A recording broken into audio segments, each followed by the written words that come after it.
Após 4 décadas fazendo política no Rio de Janeiro, o ex-presidente da Câmara, Eduardo Cunha, abriu uma série de frentes de atuação em Minas Gerais, estado em que avalia se candidatar a deputado federal em 2026. Segundo informações do jornal O Globo, Cunha se tornou patrocinador de um clube de futebol em Uberaba, município do Triângulo Mineiro, onde também passou a marcar presença em leilões de gado e em cultos evangélicos neste ano. O ex-deputado ainda vem abrindo estações de rádio no interior de Minas, estratégia que tem semelhança com a origem da sua carreira parlamentar no Rio, quando ganhou notoriedade com participações diárias em uma rádio gospel.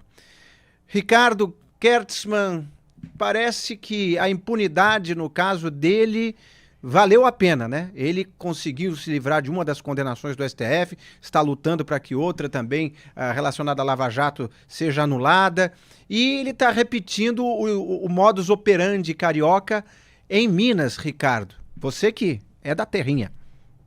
Ô Inácio, qual impunidade no Brasil não vale a pena, não é verdade? A gente vê isso à torto e ao direito.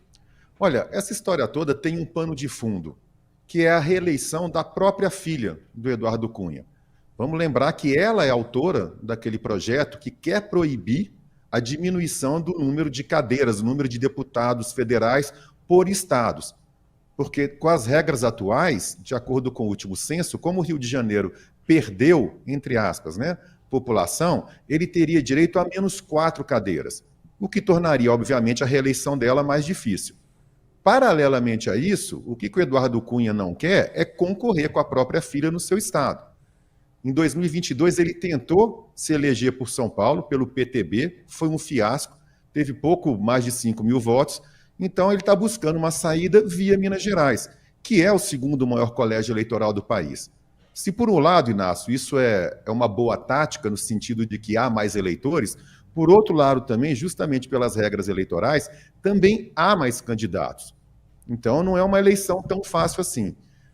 Outra coisa que é muito interessante verificar é que ele está seguindo aquela velha cartilha, BBB. A gente tem aquela história da bancada, das bancadas em Brasília, né?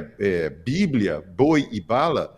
Nesse caso, a bancada que ele quer atingir, o eleitorado que ele atingir, é BBB também. Só que é Bíblia, boi e bola.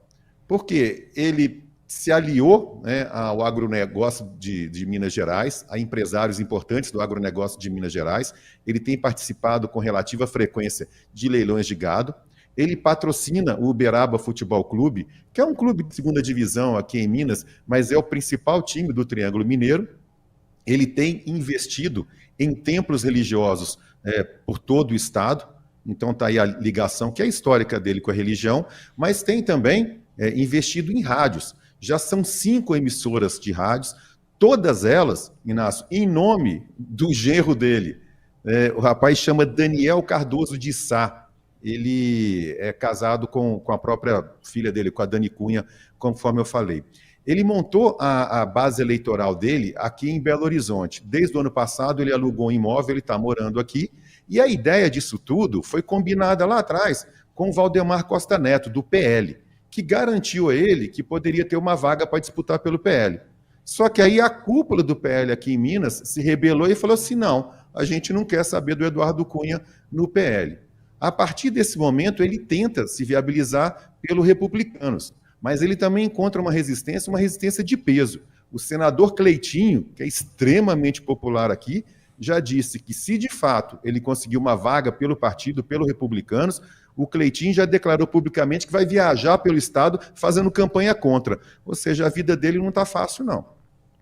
Wilson Lima, justamente falando sobre esse prognóstico, você acha que então ele deu um pesado e caro tiro no pé, já que ele está investindo em coisas que, em tese, vão ser inúteis frente a essa oposição interna? Ou você acha que ele, como, digamos assim, uma pessoa muito habilidosa na política, vai conseguir costurar um armistício com o senador Cleitinho? Olha, Inácio, a gente precisa esperar para ver, porque o Eduardo Cunha ele é um hábil articulador político. Mas tem um detalhe, Ricardo, deixa eu aproveitar a bola que você levantou, amigo. Tava com saudade, rapaz, de dividir a tela contigo, querido. Tava com saudade mesmo. Tem um detalhe que é interessante sobre o Eduardo Cunha, porque ele é daquele tipo, ele é aquele personagem que, como é que eu posso falar? Ele é aquele inimigo que é bom vocês ter ele do lado, mas não dar tanto poder a ele. Porque, né, ele é aquele tipo de político que ele vai te abocanhar a qualquer momento. Se der a oportunidade, ele vai lá e dá o bote. Então, por isso que esses conflitos internos, de certa forma, colocam um pouco uma água no chope do Eduardo Cunha. Isso, de certa forma, protege os próprios, né, presidentes de partidos. O próprio Valdemar Costa Neto, apesar de ter feito uma sinalização para o Cunha, ele tem plena consciência de que não pode dar muita corda para ele, porque senão ele vai ser abocanhado pelo próprio Cunha, assim como no Republicanos. Então, só que no caso do Republicanos, Inácio, tem um detalhe que o presidente do partido, Marcos Pereira, ele de fato ele quer disputar, ele quer de fato fazer uma grande bancada. A eleição de 2026, gente, ela vai ser uma divisão, uma eleição que vai dividir, né, muito bem essas forças políticas.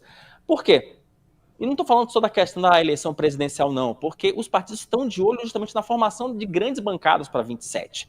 E o Republicano está de olho numa bancada de 60 até 70 parlamentares. Ele precisa, de fato, o Marcos Pereira precisa de nomes de peso para você ter para você ter puxador de votos, para que, de fato, o partido consiga fazer uma bancada grande. E o Cunha, apesar de ser poderoso, de ter ali as suas artimanhas, ele não é mais aquele puxador de votos dos anos 90 e início dos anos 2000, tá? Ele é um personagem um pouco mais obscuro, ele, na verdade, ele está lutando pela própria sobrevivência. Então, por isso que eu vejo que o plano dele pode até funcionar, mas eu não acho que seja um plano tão substancial quanto aquilo que ele mesmo imagina. Como o próprio Ricardo havia dito, ele flopou, digamos assim, em São Paulo, quando ele tentou se eleger deputado federal por aqui, e justamente porque eu creio que as pessoas perceberam que ele não era, de fato, um deputado que representaria os interesses de São Paulo, e eu penso, Ricardo, os mineiros também não podem ter essa mesma visão? Claro, claro que podem. Inácio, a gente tem essa velha tradição, né, que a gente chamava antigamente de coronelismo aqui no Brasil, né? Aqueles currais eleitorais em que famílias dominavam o Estado. Então iam, a partir daí, fazendo seus sucessores. Isso sempre foi muito comum, principalmente nos estados do Norte e Nordeste. A gente tem o clã Sarney, a gente tem o clã Barbalhos, a gente tem o clã Calheiros. Aí, essa tendência que em alguma medida também a gente verificava no Sul e no Sudeste, no Brasil, no Rio de Janeiro, né, ela sempre ficou mais clara. O próprio clã Bolsonaro é um exemplo disso. O Eduardo Cunha, ele segue nessa trilha. Então, a meu ver, se ele se candidatar pelo Rio de Janeiro, muito provavelmente ele consegue sucesso. A grande questão ele iria rivalizar com a própria filha e colocaria em risco a eleição da própria filha. Por isso que essa tentativa de sair do Estado. Agora, de igual sorte, da mesma maneira que ele não conseguiu se eleger em São Paulo justamente por essa falta de identificação com São Paulo, aquilo não é um feudo político dele, lá não é um coronelato dele, de igual sorte isso pode acontecer em Minas, e eu, Ricardo, até acho que irá acontecer.